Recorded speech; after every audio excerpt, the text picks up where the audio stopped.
भारतात मुलीचं वय 18 वर्षांपेक्षा कमी आणि मुलाचं वय 21 वर्षांपेक्षा कमी असताना केलेला विवाह म्हणजे बालविवाह।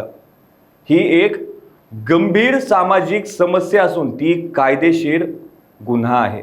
यामुळे मुला-मुलींच्या शारीरिक, मानसिक आणि शैक्षणिक विकासात अडथळा निर्माण होतो। या प्रथा प्रतिबंध करण्यासाठी बालविवाह प्रतिबंध कायदा 2006 अस्तित्वात आहे। गरिबी, सामाजिक रूढी, परंपरा आणि सुरक्षेची भीती ही बालविवाहाची प्रमुख कारणे आहेत। कमी वयात गर्भधारणा, माता आणि बालमृत्यूचे वाढते प्रमाण, शिक्षण अर्धवट राहणे आणि वैवाहिक जीवनातील समस्या।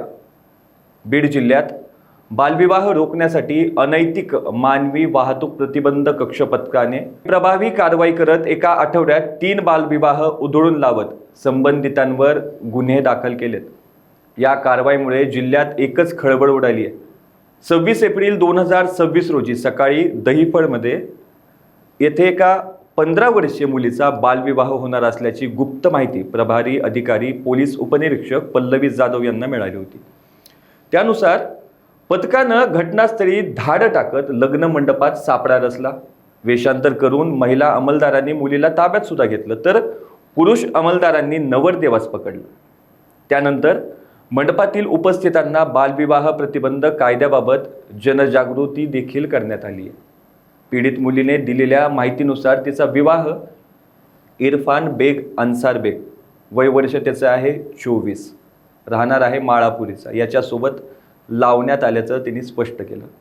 आणि या प्रकरणी मुलगी, तिचे पालक, नवरदेव व त्याचे पालक तसेच इतर नातेवाईकांना ताब्यात घेऊन पिंपळनेर पोलीस ठाण्यात बालविवाह प्रतिबंध अधिनियम 2006च्या कलम 9, 10, 11 अन्वये गुन्हा दाखल करण्यात आला। या प्रकरणात एकूण 10 आरोपींसह 15 ते 20 वऱ्हाडी मंडळींचाही समावेश आहे।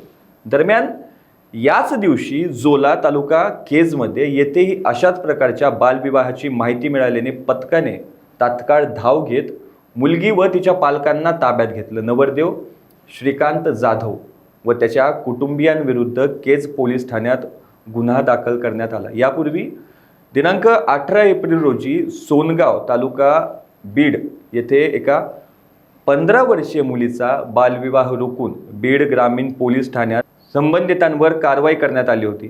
अशा प्रकारे एका हप्त्यात 3 बालविवाह प्रकरणांमध्ये गुन्हे दाखल करण्यात आले असून मागील 4 महिन्यात एकूण 7 प्रकरणांमध्ये कारवाई केली आहे।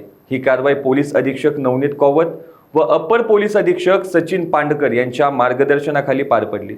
या मोहिमेत PSI पल्लवी जाधव, सहाय्यक पोलीस उपनिरीक्षक मीरा रेडेकर, उषा चौरे, पोलीस हवालदार शोभा जाधव, प्रदीप येवले, अशोक शिंदे तसेच चालक भाऊसाहेब जाधव व अक्षय जाधव यांनी सहभाग घेतला।